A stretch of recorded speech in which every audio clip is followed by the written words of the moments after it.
Hello students, in this tutorial we discuss about the computer organization part 2 types of software for class 11 IPCS students. So let's start. So a computer system consists of hardware and software for its proper functioning. Computer को proper work करने के लिए उसमें हमको hardware की requirement होती है और सॉफ्टवेयर की भी रिक्वायरमेंट होती है। हार्डवेयर आपको पता है क्या होता है हार्डवेयर।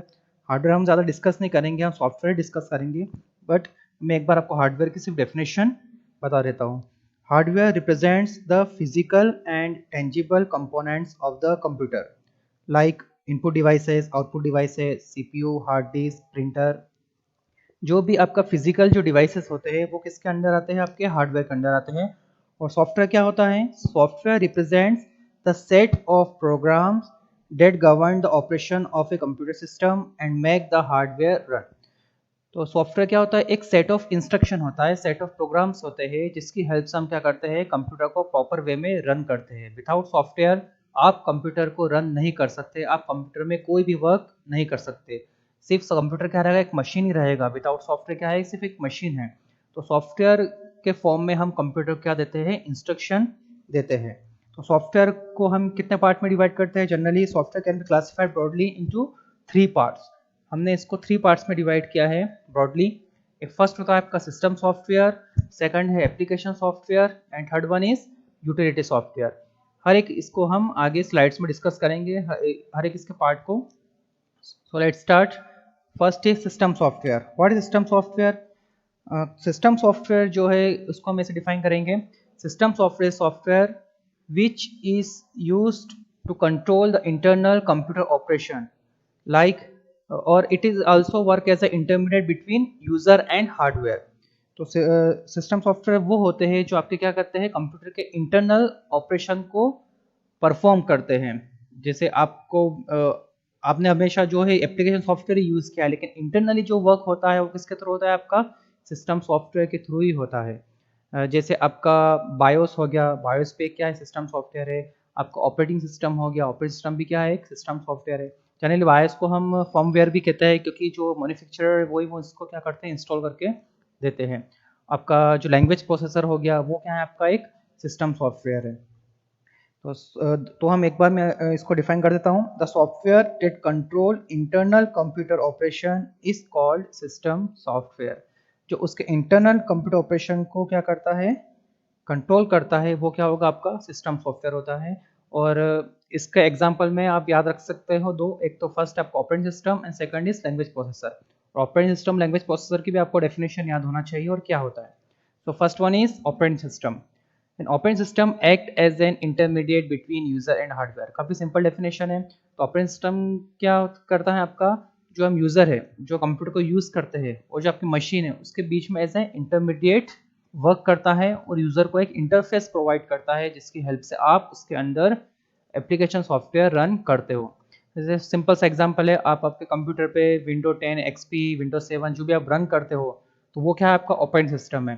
और ऑपरेटिंग सिस्टम के अंदर आप क्या करते हो, आपके जो भी सॉफ्टवेयर इंस्टॉल करके उसको एग्जीक्यूट करते हो। तो समझना काफ़ी आसान ऑपरेटिंग सिस्टम को। और इसको इजी वे में समझना हो तो आपका मोबाइल को ले लो। आप मोबाइल भी आपका क्या, एक तरीके से आजकल जो स्मार्टफोन आते हैं वो भी एक एज ए कंप्यूटर ही है। तो जो उसके अंदर एंड्रॉयड है, तो एंड्रॉयड क्या हो गया, आपका ऑपरेटिंग सिस्टम हो गया। और इसके अंदर जो आप ऐप इंस्टॉल करते हो, जैसे व्हाट्सअप, कोई गेम वगैरह हो गया, या फिर आपका गूगल क्रोम हो गया, आपका ईमेल का कोई ऐप हो गया, ये सब क्या है आपके उसके अंदर एप्लीकेशन है, एप्लीकेशन सॉफ्टवेयर है। तो एप्लीकेशन सॉफ्टवेयर भी आपको यहाँ पे समझ में आ गया कि एप्लीकेशन क्या होता है और ऑपरेटिंग सिस्टम क्या होता है। तो operating system is an example of system software. Okay. Operating system is responsible for allocating resources such as memory, CPU, etc. to a program so that instruction can be executed by the CPU। तो operating system का mainly work क्या होता है कि जो आपको memory है, CPU है, इसको कंट्रोल करना, उससे वर्क लेना, उसको इंस्ट्रक्शन देकर डेटा को एग्जीक्यूट कराना, मेमोरी को मैनेज करना, डेटा जो है आपका उसको मैनेज करना, आपके हार्ड डिस्क को मैनेज करना, जो इंटरनल जो आपके पेरिफेरल जो डिवाइसेस है आपके एक्सटर्नल, उनको क्या करना, मैनेज करना, ये सब किसका काम होता है, आपका ऑपरेटिंग सिस्टम का काम होता है। और ऑपरेटिंग सिस्टम भी जनरली काफ़ी सारे टाइप्स के होते हैं। Single user operating system, multiple user operating system, time sharing, real time operating system, multi processing और डिस्ट्रीब्यूटेड। यहाँ पे हम इसको आगे डिस्कस नहीं करेंगे, सिर्फ आपको इसका नाम याद रखना है। सिंगल यूज़र और मल्टीपल यूज़र तो आपने देखा ही होगा। सिंगल यूज़र जो आप आपके घर पे जो यूज़ करते हो, और मल्टीपल यूज़र में भी आप जिसमें आपकी नेटवर्किंग वगैरह होती है, यानी एक कंप्यूटर के साथ काफ़ी सारे दूसरे कंप्यूटर कनेक्ट होते हैं और रन होते हैं। आप बैंक वगैरह में इसको देख सकते हो मल्टीपल यूज़र को। टाइम शेयरिंग, रियल टाइम, ये भी आपके रियल टाइम में आपने हॉस्पिटल वगैरह में देखा होगा, जो यूज़र पेशेंट मॉनिटरिंग सिस्टम होते हैं, जो जो पेशेंट का जो हार्ट बीट वगैरह सब कुछ जो मैनेज करते हो, रियल टाइम हो गया। वेदर फोरकास्टिंग, ये भी आपका रियल टाइम होता है, ठीक है। टाइम शेयरिंग, ये आपका जो मेन फ्रेम कंप्यूटर होता है उसमें ये ऑपरेटिंग सिस्टम यूज़ होता है। मल्टी प्रोसेसिंग ऑपरेटिंग सिस्टम भी वही जो हम घर पे यूज़ करते हैं। Distributed operating system generally server वगैरह में यूज़ होते हैं, जैसे गूगल का सर्वर हो गया, ये सब क्या है, डिस्ट्रीब्यूटेड ऑपरेटिंग सिस्टम यूज़ करते हैं, ठीक है। तो ये आपके कुछ टाइप्स ऑफ ऑपरेटिंग सिस्टम है, आपको सिर्फ इसका नेम याद रखना है। इसमें आपको कुछ ज़्यादा डेफिनेशन वगैरह याद रखने की ज़रूरत नहीं है। नाउ नेक्स्ट इज, ये देखो यहाँ पे मैंने कुछ इसका एग्जांपल लिए हैं आपके, जो आप डेली लाइफ में आप ऑपरेटिंग सिस्टम यूज़ करते हो।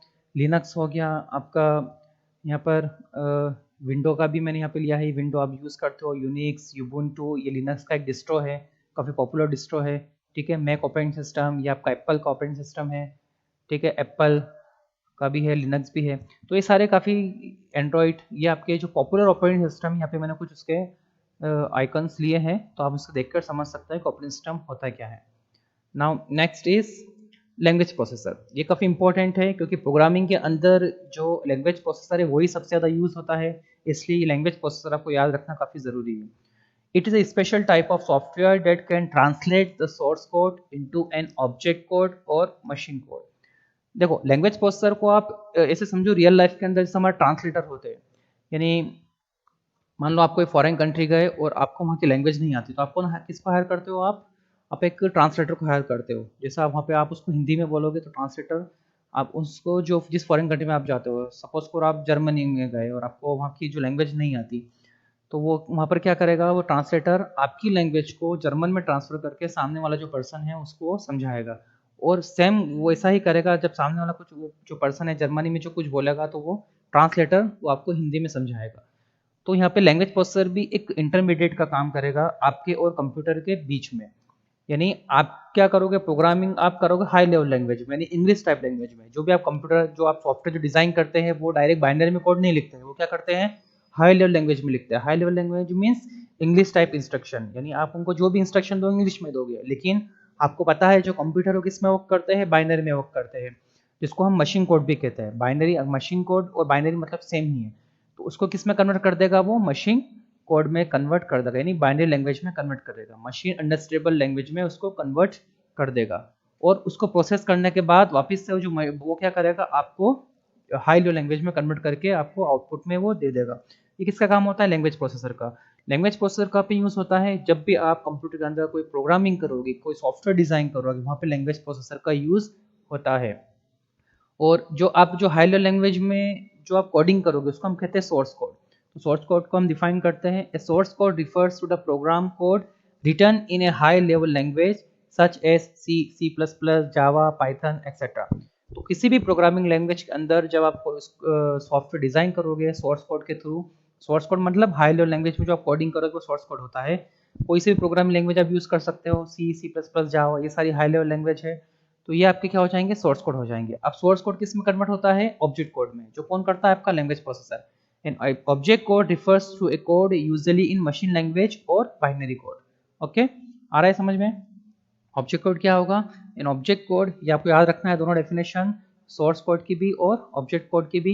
इन object code refers to a code usually in machine language और बाइनरी कोड, यानी मशीन लैंग्वेज और बाइनरी कोड एक ही चीज है, आपको कंफ्यूज नहीं होना है।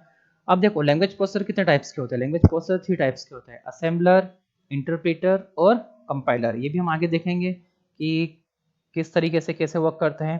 तो फर्स्ट इज असेंबलर। तो असेंबलर क्या होता है आपका, converts the program written into assembly language into machine language, यानी जो प्रोग्राम आपके असेंबली लैंग्वेज में होते हैं उसको किस में कन्वर्ट करता है, मशीन लैंग्वेज यानी बाइनरी लैंग्वेज। अब असेंबली लैंग्वेज क्या होता है, तो यहाँ पे हम ज़्यादा डीप में नहीं जाएंगे, बस आप इतना याद रखो कि जब कंप्यूटर फर्स्ट टाइम डिज़ाइन हुआ था और उसमें हमने प्रोग्रामिंग स्टार्ट करी थी, आपका जो डिजिटल कंप्यूटर जब फर्स्ट टाइम स्टार्ट हुआ था, तो उसमें हम फर्स्ट जो करते थे, हम किसमें इंस्ट्रक्शन थे, डायरेक्ट बाइनरी में। ह्यूमन जो प्रोग्रामर होते थे वे मैन्युअली क्या करते थे, हाई लेवल लैंग्वेज को मशीन लैंग्वेज में कन्वर्ट करते थे। उनको पहले बाइनरी में कन्वर्ट करते थे और कंप्यूटर के अंदर बाइनरी डेटा फीड करते थे। उसके बाद हमने क्या यूज़ करना स्टार्ट किया, असेंबली लैंग्वेज यूज़ करना स्टार्ट किया। तो असेंबली लैंग्वेज नॉर्मली कमांड होते हैं आपके, जैसे आपने कभी डोज में कमांड रन किए हो, कॉपी करना, पेस्ट करना, डायरेक्टरी क्रिएट करना, इस टाइप से जो कमांड होते हैं, तो जो प्रोसेसर जो उस टाइम पे डिज़ाइन होते थे, उस प्रोसेसर के बेसिस पे न्यूमोनिक कोड बनते थे, उस न्यूमोनिक कोड के अकॉर्डिंग आपकी असेंबली लैंग्वेज होती थी। तो ये ज़्यादा डीप में नहीं जाएंगे हम इसमें, बस आपको इतना याद रखो कि असेंबली लैंग्वेज क्या होता है, एक टाइप की लैंग्वेज है जो क्या करती है, असेंबलर क्या करता है, असेंबली लैंग्वेज को मशीन लैंग्वेज में कन्वर्ट करता है, यानी बाइनरी लैंग्वेज में कन्वर्ट करता है assembler. Okay, now next is interpreter. Interpreter converts high level language into machine language line by line. तो ये लाइन बाय लाइन आपको वर्ड याद रखना है। लाइन बाय लाइन वर्ड किसके लिए, इंटरप्रेटर के लिए।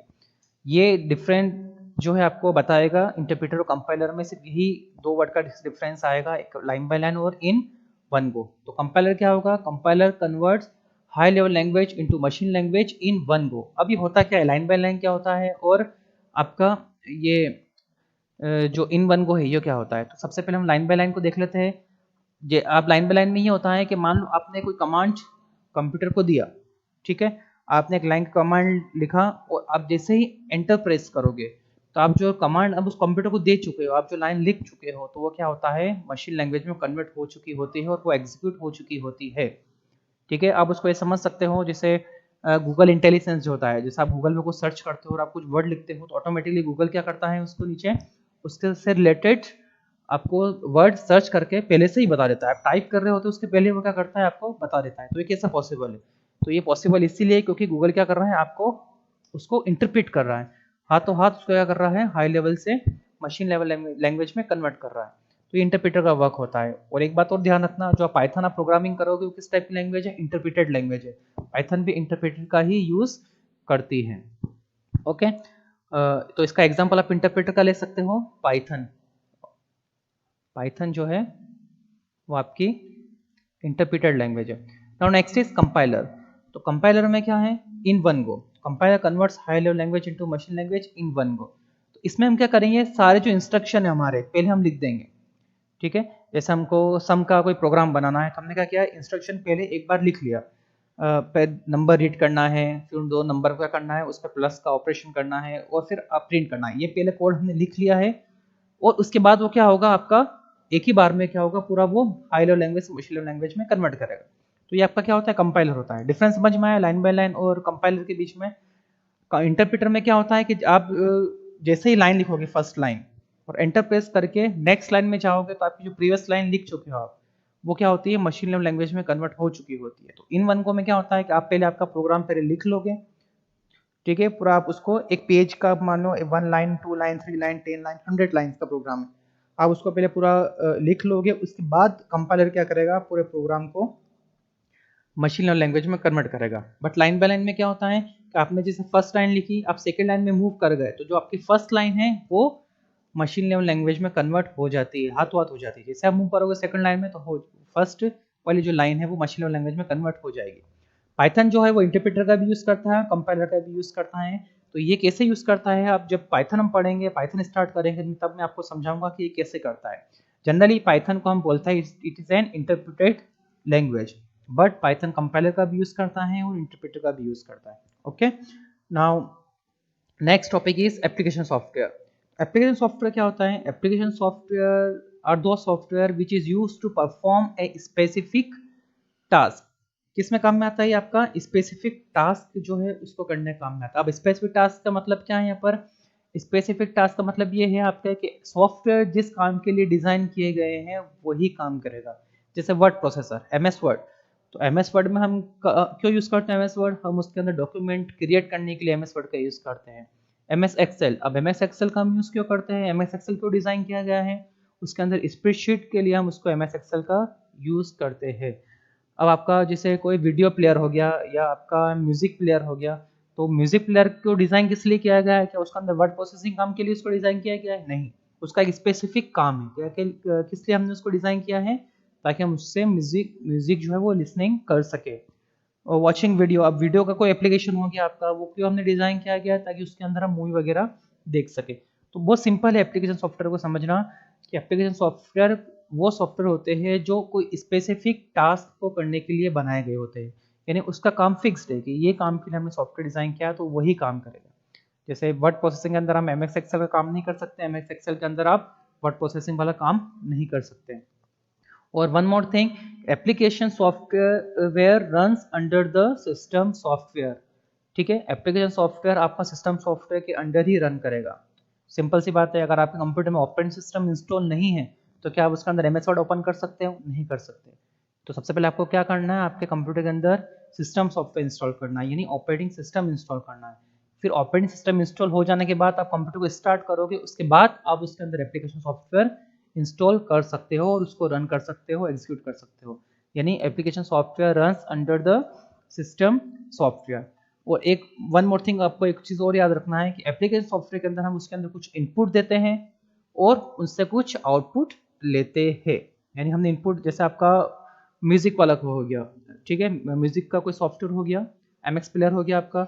अब आप उसके अंदर क्या देते हो, MP3 file as a input देते हो और आपको आउटपुट में क्या मिलता है, आपको साउंड मिलता है, ठीक है, जिसको आप स्पीकर के थ्रू उसको आउटपुट आपको मिलता है। एमएस वर्ड हो गया, एमएस वर्ड के अंदर आप क्या देते हो, आपका जो डेटा है आप उसको अंदर फीड करते हो और आपको आउटपुट में क्या मिलता है, आपका एक डॉक्यूमेंट मिलता है। स्प्रेडशीट में आपको करते हो, डेटा फीड करते हो और आपको स्प्रेडशीट आउटपुट में मिलता है। वीडियो के अंदर आप क्या करते हो, MP4 या जो भी वीडियो वाली जो फाइल होती है वो आप उसके अंदर रन करते हो और आउटपुट में आपको क्या मिलता है, वीडियो मिलता है, आप वीडियो प्ले होता है उसके अंदर। यानी एप्लीकेशन सॉफ्टवेयर के अंदर आप कुछ इनपुट देते हो और आपको आउटपुट में कुछ रिजल्ट मिलता है, जो आप आउटपुट चाहते हो वो आपको उसके अंदर मिलता है। ठीक है, तो ये 2-3 पॉइंट आपको याद रखना है। फर्स्ट पॉइंट, एप्लीकेशन के लिए स्पेसिफिक टास्क के लिए डिजाइन किया गया होता है, runs under operating system and we give input and get some desired output. Okay, now next is utility software. अब यूटिलिटी सॉफ्टवेयर एक एप्लीकेशन सॉफ्टवेयर का ही क्या एक पार्ट है। अब वो कैसे पार्ट है, क्योंकि ये भी रन करता है किसके अंदर, ऑपरेटिंग सिस्टम के अंदर ही रन करता है। अगर आपका कंप्यूटर के अंदर ऑपरेटिंग सिस्टम ना हो तो आप यूटिलिटी सॉफ्टवेयर को यूज नहीं कर सकते। बट यूटिलिटी सॉफ्टवेयर जो है उसका जनरली कैसा काम है, इसका परफॉर्मिंग हाउस कीपिंग वर्क। अब हाउस कीपिंग का मतलब यहाँ पर इस तरीके से समझ लीजिए आप कि आप इसको कुछ इनपुट देकर आउटपुट नहीं लेते हो आप। ठीक है, कंप्यूटर को क्या करता है, ऑपरेटिंग सिस्टम को ये हेल्प करता है उसको मैनेज रखने के लिए। अब वो किस तरीके से, जैसे आपका एंटीवायरस सॉफ्टवेयर हो गया, ठीक है, तो एंटीवायरस सॉफ्टवेयर का में आप कुछ इनपुट देकर आउटपुट नहीं लेते हो। एंटीवायरस सॉफ्टवेयर का क्या काम है कि आपके कंप्यूटर के परफॉर्मेंस को एनहांस करता है, यानी उसका जो वायरस है उसको निकालता है। बैकिंग अप डिस्क, आपके जो बैकअप लेना, डिस्क डिफ्रेगमेंटेशन। डिस्क डिफ्रेगमेंटेशन मतलब आपके डिस्क के अंदर जो सेक्टर बने हैं उसको क्या करना, कम करना, ताकि आप जल्दी से जल्दी कोई फाइल सर्च कर सको और जो खाली स्पेस है वो अलग हो जाए। डिस्क डिफ्रेगमेंटेशन का काम है, तो ये सारा काम होता है, यानी हाउस कीपिंग जैसा काम होता है। तो इसको हम इस तरह डिफाइन करेंगे, those application program set assist the computer by performing housekeeping function.